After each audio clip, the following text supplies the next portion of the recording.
Of your life. I believe this. The quality of your life will often reflect the quality of your words. Good morning, Frenchie.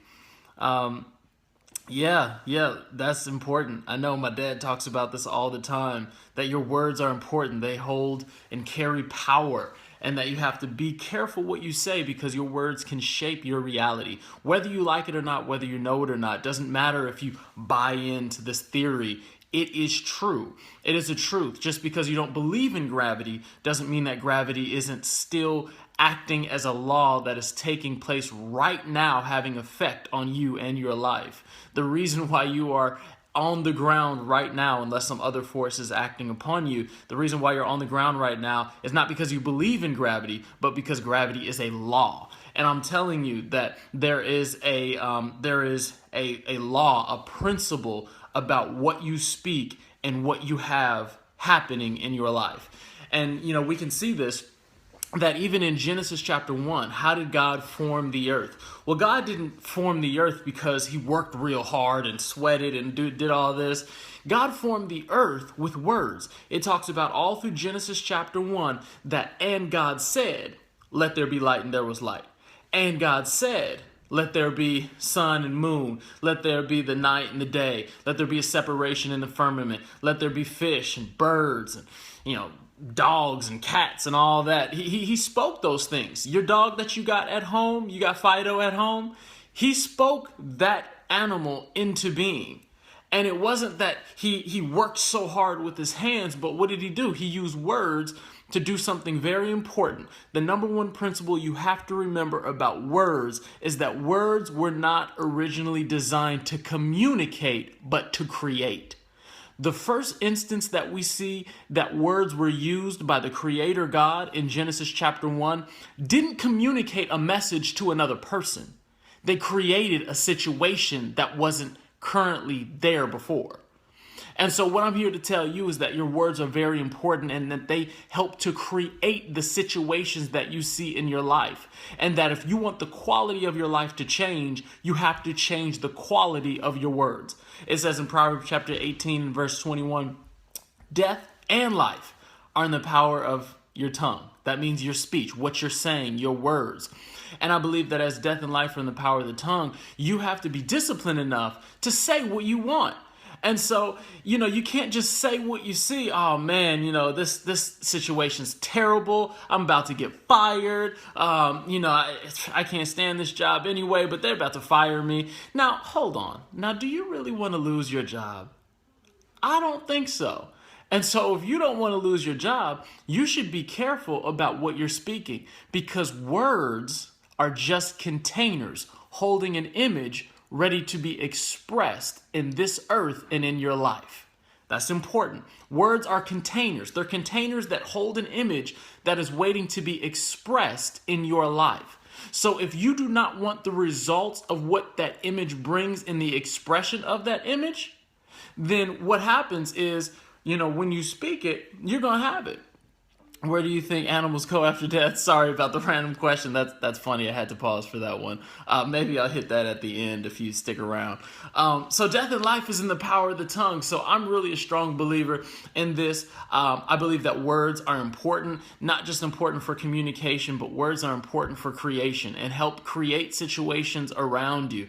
I believe that as it says in Proverbs chapter 21 and verse 23, it says, whoever guards his mouth and tongue keeps his soul from troubles. And so I don't want that kind of trouble. I need to watch what I'm saying. And even those who don't believe in God and don't go to church, aren't saved, even they believe in this principle. I remember like maybe 10 years ago, there was this big thing out, this book and this big movement called The Secret. And does anybody remember The Secret? Hit me with some comments or some hearts if you remember The Secret. Hey. So The Secret basically said that you will attract to you things, people, and resources according to your most dominant thoughts. And it also coupled that with the power of, with your dominant thoughts are going to come your speech. And so your speech is going to be a product of the most dominant thoughts that you have. Check this out, though. It says in Proverbs chapter 30, verse 32, if you have thought wrong or thought evil, put your hand over your mouth. And in Proverbs, they're trying to tell us that if you have had a wrong thought, make sure that you guard your mouth, because the next expression of that thought is to say. And there has always been a tie between what we think and what we say. We have the term, "Hey, I'm just speaking my mind," right? We've heard that before. Well, I'm just speaking my mind.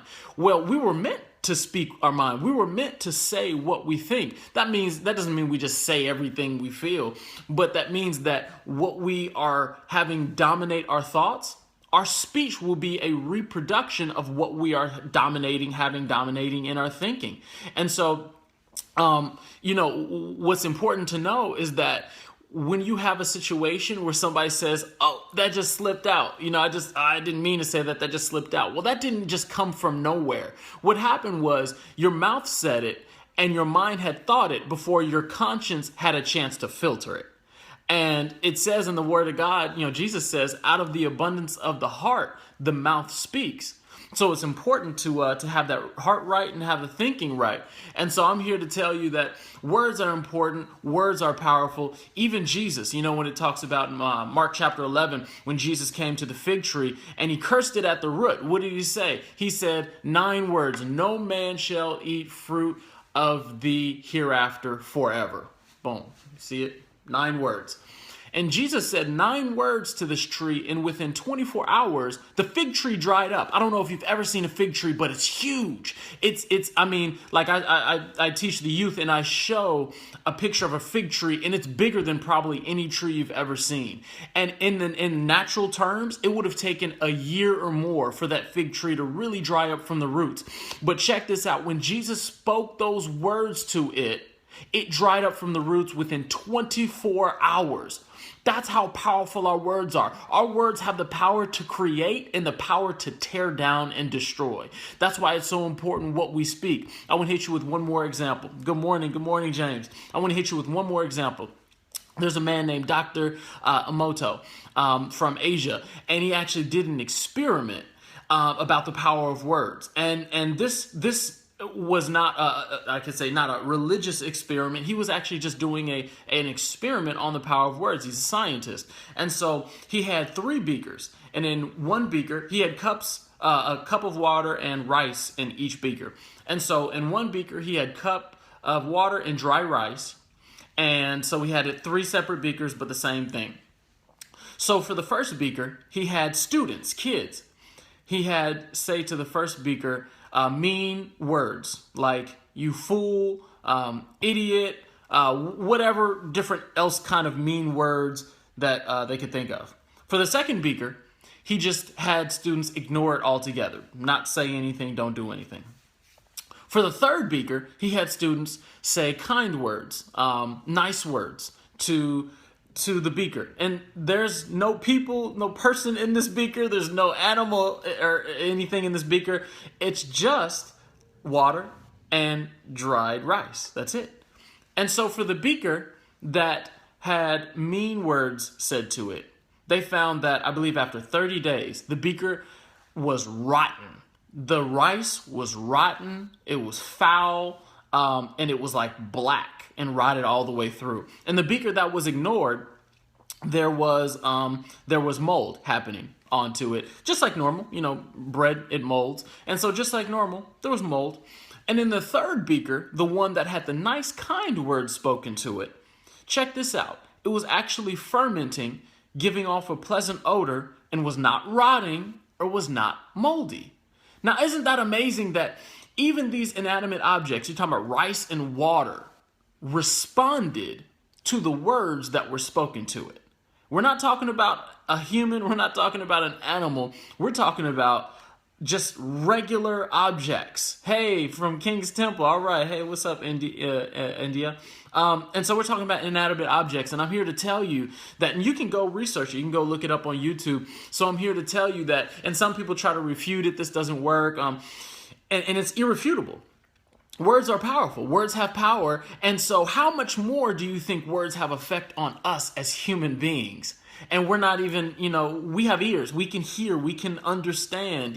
Somebody says something mean to us, we can hear it. And we can get upset about it.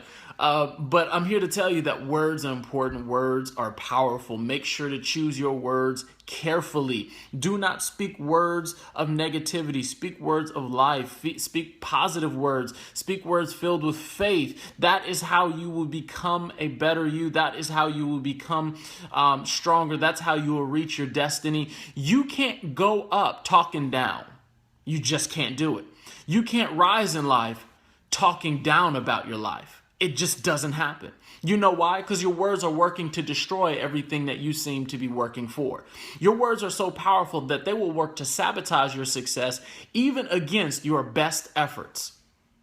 And so I'm here to tell you that words are powerful. Your words have power. So make sure to choose them carefully. Don't just say everything that comes to your mind. Don't just say everything that you feel like saying, even as you're joking casually. Be careful about your words.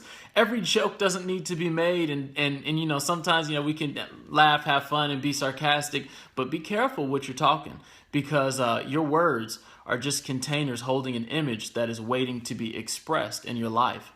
And so you will not rise above the quality of your words. If you want to change the quality of your life, change the quality of your words. You're right. We can be our own worst enemy with our mouth. And I really believe that, that sometimes we can be our own worst enemy. We can be our own enemy to success when we're talking down about ourselves, talking down about others, talking down about our life and our situations, and speaking negativity into our future.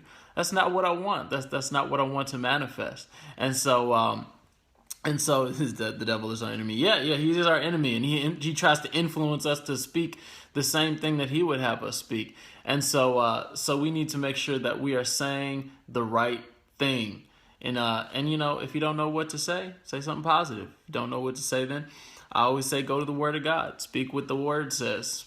Speak right there. Stay with what God says. What does God say? Romans chapter 8 and verse 37, he says that we are more than conquerors. So I shouldn't sit here and be talking about being defeated all the time. If God says that I'm more than a conqueror and that I always am victorious and I always triumph in every situation, then no matter what it looks like, I got to be saying what God said, what the Word of God said. I got to be lining up with His Word. And if I'm lining up with His Word, then my victory is secure.